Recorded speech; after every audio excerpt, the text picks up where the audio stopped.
आके भगवान के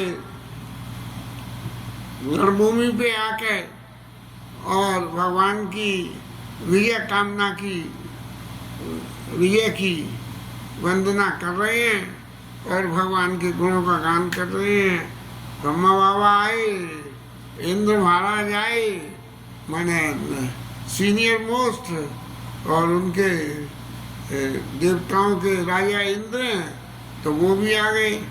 अब रह गए हमारे बाबा भोलेनाथ। अब भोलेनाथ तो बराबर हनुमान स्वरूप में राम जी के संग में, भले ही हनुमान स्वरूप में राम जी के संग में, लेकिन फिर भी जो अपना अत्यंत प्रिय है और उसने कोई विशेष सफलता प्राप्त करी है, तो उसका मान बढ़ाने के लिए उसके पास जाके उनकी स्तुति करी जा सकती है।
इंद्र महाराज वंदना करते हैं, वो तो अपने मतलब की बात करते हैं कि हम देवता परम अधिकारी, स्वार्थ तब तब भगति विसारी, अधम शिरोमणि तब पद पावा, यह हमरे मन विस्मय आवा।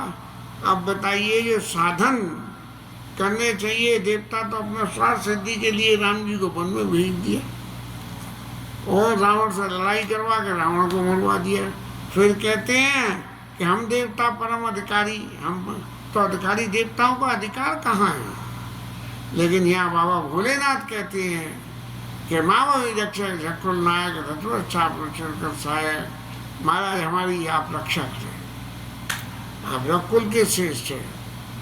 और तो सब है श्याम गात राजीव विलोचन, दीन बंधु प्रणता, कोई ऐसी बात नहीं कहते भोलेनाथ जी कि महाराज मैं आपकी वंदना कर रहा हूँ तो आप मेरे को इसके पलटे में कुछ दें।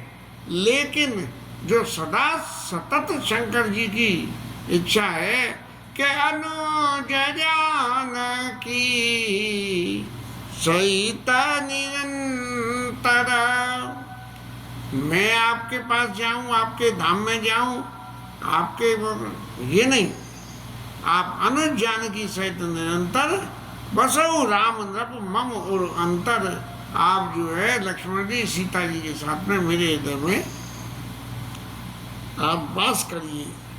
शंकर जी सतत राम जी का भजन करते हैं, सीताराम सीताराम, लेकिन फिर भी जो है आते नहीं है, और फिर भगवान से प्रार्थना कर रहे हैं कि आप मेरे हृदय में वास करिए।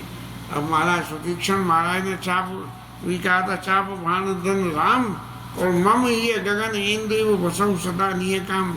माने शंकर जी जो है इनकी मांग भगवान से और सुतीक्षण महाराज की मांग एक सी है।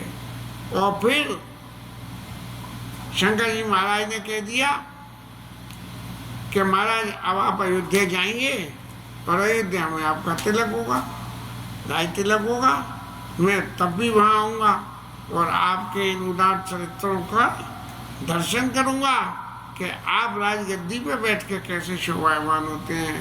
आपका जन्म हुआ, मैं तब भी अयोध्या में आया मैं, और फिर आप वन में आए तो पवन सुत के स्वरूप में आपके संग रहा अयोध्या में। अब आप जाके वापस राज सिंहासन पर विराजमान हो गए तो वहाँ भी मैं आपके पावन चरित्रों के दर्शन करने के लिए आऊँगा। शंकर जी महाराज तो चले गए और फिर विभीषण महाराज ने देखा कि अब और कोई देवता बाकी रह गए क्या, बाकी सब 33 करोड़ देवताओं में बात बाकी तो जो बंदर स्वरूप में आए थे हनुमान, वो जो है जिंदा होके अपने अपने घर को गए। अब विभीषण महाराज ने कही प्रभु फुर्सत में आ गए हैं, तब उनसे भगवान के चरणों में सिर नवा के कहा कि महाराज मेरी जो है विनय सुनाओ प्रभु सारंग पाणी, सारंग धनुष को धारण करने वाले महाराज आप मेरी एक विनय सुनो। विनय क्या है भैया? विनय एक ही है कि आपने जो है रावण को मारा और मार के आपका यश तीनों लोकों में, पृथ्वी आकाश पाताल में सब जगह फैल गया, और मेरे जैसे दीन मलिन व्यक्ति के ऊपर भी आपने दया कर दी महाराज। मेरे जैसे मैं कहाँ अधिकारी था, ये तो आपके भक्त हनुमान मिल गए जिन्होंने मुझे आपसे मिला दिया, नहीं तो रावण महाराज की सेवा कर रहे होते और हो सकता कि हनुमान जी ने संत नहीं मिलते तो रावण की तरफ से आपसे लड़ने भी आ जाता। लेकिन महाराज मेरी आपसे एक ही विनती है कि अब आप जो है लंका में घर पे पधारिए और उस घर को पवित्र कीजिए, और फिर आप जो है थोड़ा सा स्नान ध्यान करिए, थोड़ी सी अपनी थकान मिटाइए, और ये जो लंका की इतनी अपार समृद्धि है, मेरे को तो आप मिल गए तो और कोई समृद्धि की जरूरत नहीं है, लेकिन ये सब जो लंका का है ये सब महाराज आपका ही दिया हुआ है, आपका ही है। सब विधि नाथ मोई अपनाई, पुनि मोई सहित अवधपुर जाइए। और महाराज वहाँ चल के थोड़ा सा विश्राम करो और फिर आप अयोध्या के लिए प्रस्थान करो, लेकिन मुझे अपने संग जरूर ले चलना। आप भगवान ने जो सुतीक्षण इसके विभीषण के वचन सुने तो उनकी आंखों में आंसू आ गए कि एक तरफ इतने दिन तक मेरी मदद करने वाले मेरे संग, और एक दूसरी तरफ मेरे भक्त भरत 14 साल से इंतजार कर रहे हैं, तो मैं किसका इंतजार करूं। राम जी महाराज ने कही तोड़ कोस गए मोर सब सत्य वचन संतात, और भरत दशा सुमिरत मोही निमिष कल्प समझात। भरत जी की स्थिति का करके ये है, मैं जो दर्शन कर पा रहा हूँ भरत जी का कि तापस वेश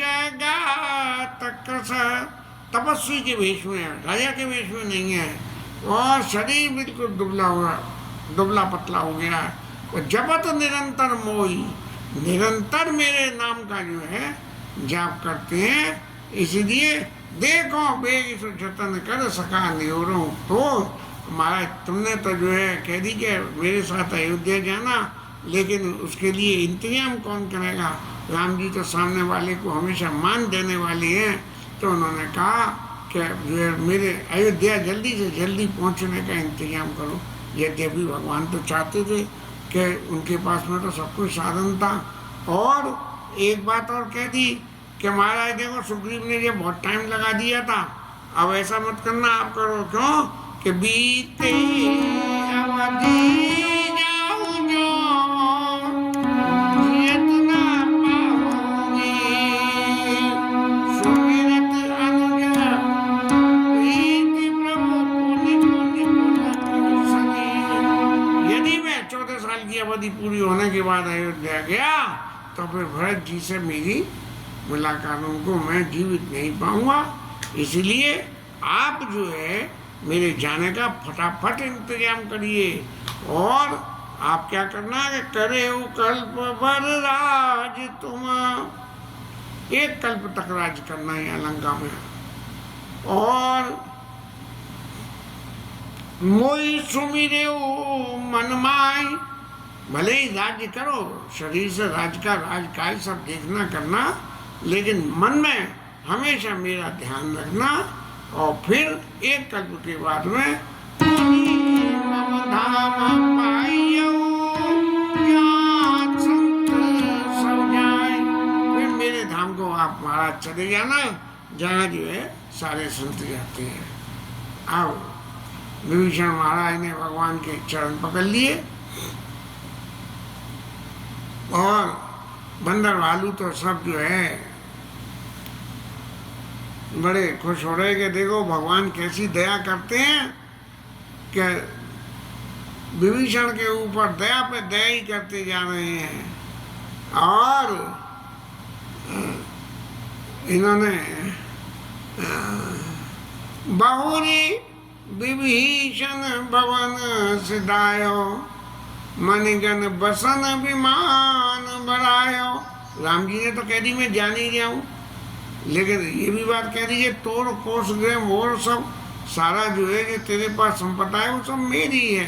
तो विभीषण गए और पुष्पक विमान में सबरा भर के माल मत्ता और भगवान के आगे लाके रख दिया कि प्रभु आप तो जाके वहाँ के संपदा के दर्शन नहीं कर पा रहे हो, लेकिन मैं सारी संपदा जो है यहाँ लेके आ गया हूँ।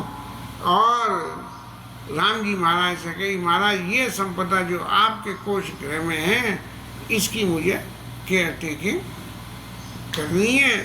तब जो है चढ़ विमान सुन सका विभीषण। राम जी महाराज बोले कि देखो ये जो इतनी संपदा है, इतनी संपदा है, ये इस संपदा का कोई अंत नहीं है, लेकिन ये संपदा है किस काम की? क्योंकि ये संपदा तो ये जो जितने यहाँ मेरे दिए जिन्होंने युद्ध करा है उनके प्रयासों से आई है, इसीलिए नाम मेरा जरूर है, लेकिन ये सब संपदा इन्हीं की है। इसीलिए नव पद जाई विभीषण जबाई, वर्ष दिए मनि अम्बर सोई। आप पुष्पक विमान को लेके चले गए, बोले प्रभु आपकी संपत्ति तेरा तुझको अर्पण, क्या लागे मेरा। तो सबने में जो है आकाश में जाके सारी संपदा का उन्होंने फैला दिया, बारिश कर दी सारी संपदा की। अब बंदर को तो कोई नई चीज दिखनी चाहिए, तो जैसे ही देखी सोई बंदर सबसे पहले भागे कि क्या गिरा, और देख के मणियों को देख के मुंह में डालने आदत होती है, सबसे पहले लेके पता लगाने के लिए वो क्या है बंदर मुंह में डालता है, जब जो है उससे आगे की क्रिया कुछ करता है। ऐसे बंदर महाराज जो है तरह तरह की लीलाएं कर रहे हैं, और राम जी जो है इस लीला का, बंदरों की लीला का आनंद ले रहे हैं। अब बंदर को एक धोती मिल जाए, कोई जनानी धोती 6 मीटर की, तो वो इधर से लपेटेगा उधर से लपेटेगा, और फिर नहीं कुछ पार डलेगी तो दांतों से लगा के फाड़ के और फेंक देगा। ये जो है तब जो है ये इतने मणियाँ बरसी गई, वो तो ठीक था, लेकिन वस्त्र भी बरसे गए, और उन सबरों को पहन के और बंदर जो है राम जी के सामने आ गए। अब तरह तरह के बंदर, कोई कमीज का पजामा बना ले, कोई पजामे की कमीज बना ले, इस तरह से जो है लीला कर रहे हैं बंदर, और भगवान उसका आनंद ले रहे हैं। और सारे बंदरों को बुला के भगवान ने उन सबको मान देने के लिए कि तुम्हारे बल में रावण मार्यो तिलक विभीषण कपुनी सार्यो। तुम्हारे बल से रावण की मैंने जो है मारा है और विभीषण को तिलक करा है। मेरा इसमें कुछ नहीं है, सारा बल तुम्हारा ही है। अब बंदर तो सबरे हाथ जोड़ के खड़े हो गए कि प्रभु हम आपसे क्या कहें कि मारा हमने या मारा आपने, बाण तो आपके लगे थे, हमने तो राक्षसों को मारा था। लेकिन महाराज आप जो कुछ भी कहो वो सब आपके लिए सब शोभा देता है। क्यों कि आप इस त्रिलोकी के ईश्वर हो और हम जैसे छोटे बंदर, छोटे के मसक कहूँ खगपतित करें। अरे मच्छर क्या जो है गरुड़ का कुछ भला कर सकता है? गरुड़ इतना भारी शरीर और मच्छर जो है जरा सा। तो महाराज हम अब जो है आपका क्या भला कर सकते हैं। लेकिन भगवान ने एक ही बात करी कि अब यहाँ तक की लीला एक पूरी हो गई। अब आप लोग सब अपने अपने घर को जाइए और घर जाके मोई सुमे मन माई और जन डर पाऊ सुमेरऊ मोई डर पाऊ जनी काऊ। आप ऐसा मत समझना कि लड़ाई में मेरे संग राक्षसों के संग में लड़े हो तो कल को कोई राक्षस और जिंदा होके आ जाए और फिर तुम्हें परेशान करेंगे। तो ऐसा कुछ नहीं होगा, राक्षस अब जिंदा होके नहीं आएंगे। और इसलिए किसी से डरना मत ही, मेरा ध्यान और भजन करना इसलिए है। लेकिन बंदर भालुओं की तो किसी की इच्छा घर जाने की थी नहीं। लेकिन भगवान ने उन सबके हृदय में ये प्रेरणा दी कि अब जो है सब अपने अपने घर को चलो। क्योंकि देव स्वरूप थे, यही देव स्वरूप ने आके ही तो भगवान को वन में भिजवाने की लीला करी थी। और देव स्वरूप में, हनुमान स्वरूप में आके अब वापस ये भी अपने घर जाना चाहते हैं। तब जो है बंदरों ने भगवान की तरह तरह से विनय करके और अपने रूप को लिए चल दिए। अब वहाँ बच गए कौन कि कपिपति सुग्रीव महाराज, नील और रीछपति भालू बाबा, अंगद महाराज, नल और हनुमान। ये कितने हो गए? 1 2 3 और 3 6। और साथ में विभीषण। और कौन कौन आए? अपन ये जूतब कपि बलवान। औरों के नाम गोस्वामी जी ने नहीं खोले, शायद उनके नामों को खोलने से, क्योंकि उनकी एक्टिविटी का ज़्यादा एक्सपोजर नहीं हुआ था, इसलिए जो है उनके नाम खोलने से कोई सिद्धि मिलने की गुंजाइश नहीं थी। लेकिन जो मुख्य मुख्य ये थे, हर जगह होता एक ही है कि करता तो कोई है और नाम किसी को मिलता है। इसीलिए बस सब अब ये सातों लोग आँखों को बिल्कुल फिक्स करके और भगवान के सामने हाथ जोड़ के खड़े हैं। बंदर तो विदा कर दिए, अब ये 7 लोग रह गए कुल लोग, और इनके संग में कुछ और होंगे। इन सबको जो है भगवान के सामने हाथ जोड़ के खड़े हुए हैं और भगवान इनसे क्या कहें क्या न कहें। लेकिन ये भी भगवान से कुछ नहीं कह रहे हैं। तब भगवान ने ये देखा कि इनके चित्त में मेरे लिए अत्यंत प्रीति है, थोड़ी नहीं अत्यंत प्रीति है। और तब अत्यंत प्रीति है तो अत्यंत प्रीति का निरादर न करके आदर करने के लीने सकल विमान चढ़ाई, सबों को जो है विमान में बिठा लिया और बिठा के ब्राह्मणों के चरणों में सिर नवाया। हे नमो ब्रह्मण्य देवाय गौ ब्रह्मणिताय च जगत पिताय कृष्णाय गोविंदाय नमो नमः। ऐसे जो है करके और विमान को लेके उड़ के चल दिए। चलत विमान कुलाल होई जे रघुवीर कही सब कोई। बोले महाराज बंदर भालू तो चले गए, तब ये जय जयकार करने वाले और कौन आ गए? तो बोले जो लंका में जो बाकी रह गए थे जनाने मर्दाने, वो लोग जो है भगवान राम पुष्पक विमान के सिंहासन पे जानकी जी के साथ में विराजमान है और उन लक्ष्मण जी के साथ में इनको संग लेके और विमान अयोध्या की तरफ चढ़ दिया। अब जो है परम सुखद चरित्र विद भयारी शीतल मंद और सुगंध वायु